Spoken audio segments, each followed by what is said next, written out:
हाय।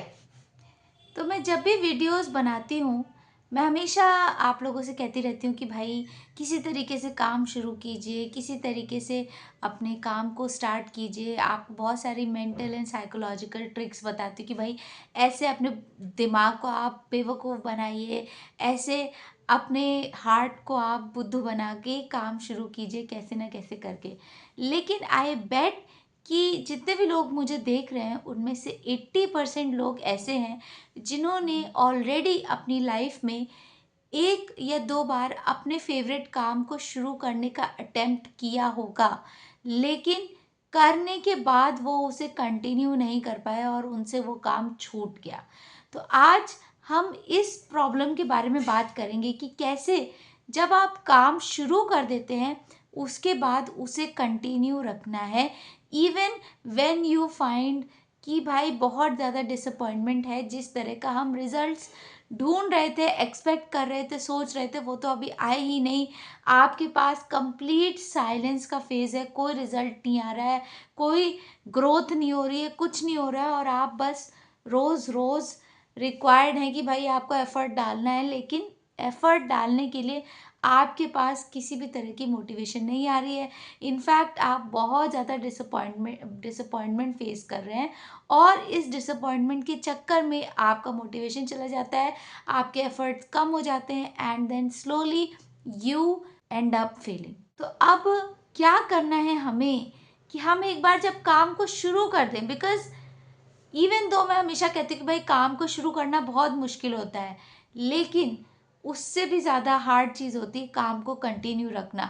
और उससे भी ज़्यादा हार्ड चीज़ होती है एक बार जब आप किसी काम में फेल हो जाएं तो उसको रीस्टार्ट करना। तो आज हम बात करेंगे कि कैसे अगर हमने एक बार काम को स्टार्ट कर दिया है तो हमें उसे कंटिन्यू रखना है। और उसके लिए मैं आपको 4 तरीके बताने वाली हूँ। I am going to give you 4 ways जिन्हें करके आप इंश्योर कर सकते हैं कि आप अपने काम को कंटिन्यू रखेंगे even when you find that you have no results. Number 1, पहला तरीका क्या है? पहला तरीका है रीविजिट योर वाई। आपने किसी काम की शुरुआत क्यों की थी? जब भी आप किसी काम को शुरू करेंगे तो ऑब्वियस सी बात है कि आपके अंदर से मोटिवेशन चला जाएगा। लेकिन भाई मोटिवेशन चला जाएगा, लोग बहुत कहते हैं कि आप डिसिप्लिन बनाइए, लेकिन जब आपके अंदर उस तरह का अगर डिसिप्लिन नहीं है तो आपको क्या करना है? आपको फिर से जाना है उसी रीज़न पे, फिर से बार बार अपने आप को एक्सपोज करना है उस मोटिवेशन से जिसने आपको उस काम की शुरुआत कराई थी। सो if your motivation is a video or your motivation is a person or your motivation is a place or your motivation is a situation, वो कुछ भी हो सकता है। रीज़न आपका जो भी था मोटिवेशन के लिए, दोबारा दोबारा जाके देखिए जब तक वो चीज़ आपके माइंड में एकदम घर ना कर जाए, छप ना जाए, आपके सबकॉन्शियस माइंड में ना चला जाए। बिकॉज ट्रस्ट मी, शुरू शुरू में जब आप किसी मोटिवेशनल वीडियो को देखते हैं या फिर आप किसी भी चीज़ से मोटिवेशन पाते हैं, वो कुछ भी हो सकता है, वो मोटिवेशन आपके दिमाग में कुछ ही दिन तक रहेगी। उसके बाद आपका माइंड मूव ऑन कर जाएगा नई इन्फॉर्मेशन को। तो जैसा कि मैं हमेशा कहती हूँ कि अगर आपको कोई चीज़ याद करनी है तो आपको उसको रिवाइज करना पड़ेगा। तो मोटिवेशन का भी कुछ यही हाल है। अगर आपको कोई भी चीज़ याद करनी है, आपको अपने मन में बिठाना है, चाहे वो कोई कोट हो, चाहे वो कोई चीज़ हो, तो आपको बार बार उसे अपने आप से एक्सपोज करना होगा। ठीक है?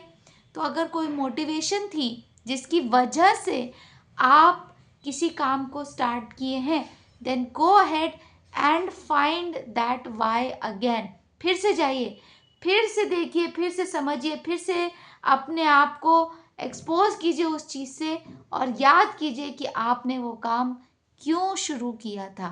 वो मोटिवेशन, वो रीज़न जो था आपका, बार बार अपने आप को याद दिलाइए कि भाई मैंने ये काम इसलिए शुरू किया था, मेरा अंत में ये गोल है, तो मुझे अभी ये वाला मुश्किल फेस करना ही पड़ेगा, मुझे इस संघर्ष के फेस से जाना ही पड़ेगा। So this is my point number 1, revisit your why. Number two is build your system. ठीक है. जैसा कि मैंने कहा आपसे कि मोटिवेशन जो है ना वो हमेशा नहीं रहती है, लेकिन अगर आप किसी चीज़ को इतना ज़्यादा कर लें कि वो आपके रूटीन का हिस्सा बन जाए, तो फिर आपको मोटिवेशन की फिर कोई भी ज़रूरत नहीं है. You have to make it into your routine. Like आपके रूटीन में इतना ज़्यादा वो चीज़ समा जाए, आपकी हैबिट में या आपके सिस्टम में इतना ज़्यादा, इतने सहज तरीके से वो समा जाए कि फिर कोई फ़र्क ही ना पड़े, कि भाई सोचना ही ना पड़े कि यार मुझे ये काम करना है, ये नहीं करना है. आप बस एक रोबोट की तरह भी जाके, अगर आप आंखें बंद करके भी जाके काम करना शुरू करें, तो सहज ही आपकी बॉडी आपको फिर उसी काम पे ले आए कि भाई ये काम करना है, इस डेस्क पे आके बैठना है, ये काम करना है. तो वो चीज़ आपको बिल्डअप करनी पड़ेगी, उस चीज़ को बनाना पड़ेगा आपको. And that is why it is so important that you build your system और you incorporate your work into your daily routine. ठीक है, आपको अपने डेली रूटीन में उसको इस तरीके से एम्बेड कर देना, उस चीज़ को इस तरीके से बिठा देना है कि फिर आपको दिमाग लगाना ही ना पड़े, ना आपको कुछ सोचना पड़े, ना आपको मोटिवेशन ढूंढनी पड़े. बस आपके लिए बहुत ही ज़्यादा सिंपल हो जाए कि नहीं भाई काम तो करना है, ये मेरा रूटीन है, every single day I do this this this this this. और फिर उसमें कोई भी ज़्यादा आपको टेंशन लेने की ज़रूरत पड़े ही ना, आप हर रोज़ उस काम को करते रहें. You have to kind of become like a robot towards your work. अगर वो रोबोटिक फेज नहीं होगा, तो फिर अगर आप रोज़ एज अ ह्यूमन बीइंग, यानी एक ह्यूमेन ढंग से अगर आप हर रोज़ उस काम को अप्रोच करने की कोशिश करेंगे, तो आपके अंदर फटीग आ जाएगा. आप समझिए इस बात को मैं क्या कह रही हूँ. अगर आपको हर रोज़ अपने आप को मोटिवेट करना पड़े किसी काम को करने के लिए, हर रोज़ आपको कहना पड़े कि नहीं यार ये तो करना ही पड़ेगा, ये तो करना ही पड़ेगा. अगर आपको बार बार हर रोज़ अपने आप को वो चीज़ पुश करनी पड़ रही है, आपको बार बार एफर्ट लगाना पड़ रहा है, तो सूनर और later you will enter a phase of fatigue. आपको थकान होने लगेगी उस चीज़ से, आपका ब्रेन उस चीज़ से मितलाने लग जाएगा, रेजिस्टेंस आपके मन में क्रिएट हो जाएगी कि यार मुझे काम को करना ही नहीं है. इसलिए मैं कह रही हूँ आपसे कि रोबोटिक फेज में आइए. अपने दिनचर्या को, अपने आसपास की चीज़ों को, अपने सभी सिस्टम्स को ऐसे बना दीजिए कि एक रोबोट की तरह आप आए, काम करें. ठीक है, तो उससे क्या होगा कि आप अपने एफर्ट्स को एवरी सिंगल डे मेंटेन कर पाएंगे, तब भी जब आपके पास कोई रिजल्ट नहीं आ रहा होगा. सो build systems. That is my advice number 2. Number 3, तीसरा तरीका, expose your efforts to a person, to a group, or announce your efforts to a large group of people. ठीक है, आप क्या करने वाले हैं, आपका क्या गोल है. अगर आप उसे सीक्रेट रखना चाहते हैं तो भाई कम लोगों को बताइए, लेकिन अगर आप उसको सीक्रेट नहीं रखना चाहते हैं तो ज़्यादा लोगों को बताइए, अनाउंस कर दीजिए कि भाई मैं ये काम करने वाला हूँ. उससे क्या होगा कि ये लोग आपको अकाउंटेबल रखेंगे, आपके अंदर क्या आ जाएगी, एक सोशल रिस्पॉन्सिबिलिटी आ जाएगी. पहली बात तो सोशल अकाउंटेबिलिटी आ जाएगी, और सोशल रेस्पेक्ट अपनी मेंटेन करने के लिए, है ना, आप उस काम को करेंगे ही करेंगे. फॉर एग्जाम्पल मैं आपको अपना एग्जाम्पल दे देती हूँ. देखिए, मैंने बहुत समय पहले एक बार बोला था कि मैं 75 हार्ड यूट्यूब चैलेंज करूँगी, बट मैं उसको नहीं कर पाई थी. राइट, मैं उसको बिल्कुल भी कंटिन्यू नहीं कर पाई थी. बट मैंने फिर से रिसेंटली क्या किया, मैंने फिर से एक चैलेंज लिया, नो बर्नआउट चैलेंज फ्रॉम चार्टैग. जब वो चैलेंज मैंने अनाउंस किया तो उससे क्या हुआ, उससे बहुत सारे लोगों ने उस वीडियो को देखा. And now I have this thing in my mind कि यार बहुत सारे लोग उस वीडियो को देखेंगे एंड मैं उस चीज़ को फेल नहीं करना चाहती हूँ.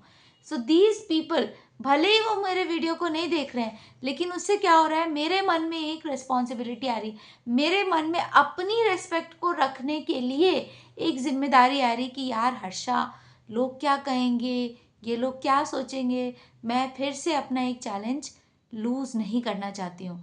तो फिर अगर मुझे काम करने का मन नहीं भी कर रहा है तो भी I sit down and push my self कि नहीं भाई, मुझे इस चैलेंज को कंप्लीट करना है। हालांकि मैंने उस चैलेंज से बहुत दिन पहले, लाइक 10-20 दिन पहले ही, मैंने जब सेकेंड अटेम्प्ट किया था तो मैंने रेगुलर वीडियोस डालने शुरू कर दिए थे। लेकिन तब भी आप मेरे वीडियो को जाके देखिए तो उसमें मैं यही कह रही हूँ कि I will try my best, है ना। लेकिन अब क्या हुआ कि अब मैंने एक 60 डे चैलेंज ले लिया एंड मैंने अपनी ऑडियंस को अनाउंस कर दिया। मैंने अपनी ऑडियंस को अनाउंस कर दिया कि भाई मैं 60 डे चैलेंज ले रही हूँ एंड मैं हर रोज़ 60 डेज़ के लिए हर रोज़ वीडियोस डालने का चैलेंज ले रही हूँ। अब मैंने ये नहीं कहा कि मैं जीतूंगी या हारूंगी, ये तो मैंने तब भी नहीं कहा, लेकिन क्योंकि मैंने इस चीज़ का एक टाइटल था, मैंने उस चीज़ को अनाउंस किया कि भाई 60 डेज नो बर्नआउट चैलेंज, उससे क्या हुआ, मेरे अंदर, मेरे मन में एक अकाउंटेबिलिटी आ गई, एक रिस्पॉन्सिबिलिटी आ गई कि यार ना, नहीं यार, करना है, हर रोज़ वीडियो अपलोड करने हैं। तो अब रात के 9 भी बज जाते हैं तो भी I come home, I come to my room and I say कि नहीं यार, करना तो है, वीडियो तो अपलोड करना है, तो वीडियो तो बनाना है। कभी कभी क्या हो रहा है कि थंबनेल उतने एफर्ट के नहीं बन पा रहे हैं, उतने अच्छे नहीं बन पा रहे हैं, वीडियो कभी कभी उतने अच्छे नहीं बन पा रहे। जैसे मैंने कल का ही जो वीडियो डाला, कल का जो मैंने वीडियो डाला, हालांकि मैंने उसको ऐसे प्रेजेंट करने की कोशिश की कि no BS version of a solution, है ना। और मैंने उसमें क्या किया, मैंने उसमें भाई सिंपल सा एक डायरेक्ट एक सोल्यूशन मैंने उसमें दिया है, ठीक है। एंड मैं ये नहीं कह रही हूँ कि वो सोल्यूशन कारगर नहीं है, वो 100% वर्क करता है सोल्यूशन, ठीक है। लेकिन मेरे कहने का मतलब यह है कि वो वीडियो सिर्फ कितने मिनट की थी, 3 मिनट की थी, 3 मिनट की वीडियो मैंने डाली। लेकिन बात ये नहीं कि वो वीडियो 3 मिनट के लेंथ की थी, ठीक है, मैं कल थकी हुई थी, लेकिन ये भी हो सकता था कि मैं वीडियो डालती ही नहीं, लेकिन मैंने फिर भी अपने आप को पुश किया कि भाई कुछ नहीं तो कम से कम 3 मिनट की वीडियो तो डालनी ही डालनी है ना। तो अब यही बात मैं कह रही हूँ कि जब आप लोगों को अनाउंस कर देते हैं, जब आप किसी को बता देते हैं या कोई आपके साथ पार्टनर होता है, then this other person is going to keep you accountable. कुल मिला के हमें सोशल अकाउंटेबिलिटी या फिर सोशल रेस्पेक्ट को अपने लिए एक हथियार बनाना है, एक वेपन बनाना है, जिसे हमें यूज़ करना है to keep ourselves pushing through, keep ourselves going when we have no motivation. क्योंकि फिर हमारा मोटिवेशन गोल नहीं है, फिर हमारा मोटिवेशन रिजल्ट्स भी नहीं है, फिर हमारा मोटिवेशन कौन है, ये लोग जो हमें देख रहे हैं और इनके सामने हमें क्या करना है, इनके सामने हमें अपनी इज्जत बचानी है। होता है ना भाई, सभी के अंदर होता है। आप चाहे जितने हाई एंड माइटी बन जाए कि नहीं यार मुझे कोई फर्क नहीं पड़ता, लेकिन हर किसी को फर्क पड़ता है, हर किसी को फर्क पड़ता है। सो यूज दैट। जो भी आपके अंदर, पहले तो अपनी रियल चीज़ों को एक्सेप्ट कीजिए कि भाई मेरे अंदर ये चीज़ें हैं, मेरे अंदर ये ट्रेड्स हैं, एंड फिर कैसे उन ट्रेड्स को यूज़ करना है अपने अच्छे के लिए, वो भाई आपको ही डिसाइड करना पड़ेगा ना। तो बस यही करना है। तो ये मेरा तीसरा तरीका है, announce your efforts to a group of people और फाइंड अ पार्टनर और अ पर्सन। चौथा, 2 तरीके के गोल होते हैं, ये चीज़ आपको समझनी पड़ेगी, ठीक है। एक होता है इवेंचुअल गोल, ठीक है, कि आपने ये काम किस लिए शुरू किया है, जो आपका अंत में क्या गोल है, तो वो गोल बहुत बड़ा होता है, ठीक है, उसे पाने के लिए बहुत टाइम लगेगा। एक होता है इवेंचुअल गोल, दूसरा होता है प्रोसेस गोल। प्रोसेस गोल मतलब कि जो बीच बीच में जब आप काम कर रहे हैं तो भाई पहला गोल छोटा सा एक ये है, फिर दूसरा गोल छोटा सा एक ये है, तीसरा गोल ये है, फिर चौथा स्टेप ये है, फिर पांचवा गोल ये है, फिर छठा गोल ये है, इस तरीके से। एंड आपको समझना पड़ेगा कि भाई जब हम रास्ते में चल रहे हैं तो हमें छोटे छोटे गोल्स बनाने हैं। पहला गोल आपका यही हो सकता है कि यार मुझको, मान लो अगर मैं कंटेंट क्रिएशन के बारे में बात करूं तो पहला गोल आपका ये हो सकता है कि भाई मुझे सिर्फ इतने वीडियो डालने हैं। दूसरा गोल ये हो सकता है कि यार इस गोल मतलब ये जो मैंने वीडियो डाला है उसमें मेरे इतने व्यूज़ आ जाएं, बस 10 व्यू आ जाएं, बस 50 व्यूज़ आ जाएं। ठीक है। तीसरा गोल ये हो सकता है कि यार मुझे अब थंबनेल इसको इतना सुंदर बनाना है। या फिर चौथा गोल ये हो सकता है कि भाई मुझको एडिटिंग में इतनी इतनी बेसिक सीखनी है। तो ये जो आपके छोटे छोटे गोल्स हैं, आपको जब जब आप इन्हें अकम्प्लिश करेंगे then celebrate those micro wins. ठीक है। माइक्रो विन्स का क्या मतलब है, जो छोटी छोटी खुशियां आ रही है ना बीच में, जो छोटे छोटे प्रोग्रेस हो रहे हैं, इनको भी गिनिए। जब आप इन्हें गिनना शुरू करेंगे तो आपको लगेगा कि नहीं यार, नहीं ऐसा नहीं है कि कुछ नहीं हो रहा है, हो रही हैं चीज़ें, छोटी छोटी हो रही हैं। तो आपको अपने माइक्रो विन्स को भी एक्नॉलेज करने की ज़रूरत है। ऐसा मत समझिए कि जब तक मैं बिल्कुल पहाड़ की चोटी पे ही नहीं पहुंच जाऊंगा तब तक कुछ नहीं होना, तब तक किसी चीज़ का कोई मतलब नहीं है। नहीं, अपनी हर एक चीज़ को जब आप एक्नॉलेज करेंगे, जब आप अप्रिशिएट करेंगे, तब आपको ही अपने काम में मोटिवेशन आएगी। Because you will start celebrating these micro wins. ठीक है। तो इवेंचुअल गोल आपका है, बहुत अच्छी बात है, उसको लिखा है दिमाग में, आपने कहीं रख रखा है उसको, फिर उसके बाद भूल जाइए 2 मिनट के लिए। एक बार जब आप काम करना शुरू कर रहे हैं तो आपका सारा फोकस आपके नेक्स्ट स्मॉल गोल पे होना चाहिए, जो आपको काम करते करते आप रखते जा रहे हैं एंड उसे अकम्प्लिश करते जा रहे हैं। जब आप उस छोटे से गोल को अकम्प्लिश करते हैं that is a micro win, और माइक्रो विन को कभी भी इग्नोर मत कीजिए। So these were my 4 veg जिससे आप यूज़ करके अपने एफर्ट्स को सस्टेन्ड रख सकते हैं, मेंटेन रख सकते हैं उस समय when there is a phase of silence. हमेशा याद रखिए कि जब तक आप इस साइलेंस वाले फेज को ओवरकम नहीं करेंगे, जब तक आप इस मेंटेनेंस वाले, इस स्ट्रेट लाइन ग्राफ वाले फेज को पार नहीं करेंगे, जब आपको कोई रिजल्ट नहीं मिल रहे हैं, जब आपको कोई ऐसा बड़ा विन नहीं मिल रहा है, जब तक आप इसको पार नहीं करेंगे तब तक you are never never never going to eventually reach your ultimate goal. और अगर हमें अपने अल्टीमेट गोल पे पहुंचना है तो हमें रेगुलरली एफर्ट्स डालने होंगे, तब भी जब हमें कोई रिजल्ट नहीं मिल रहा है।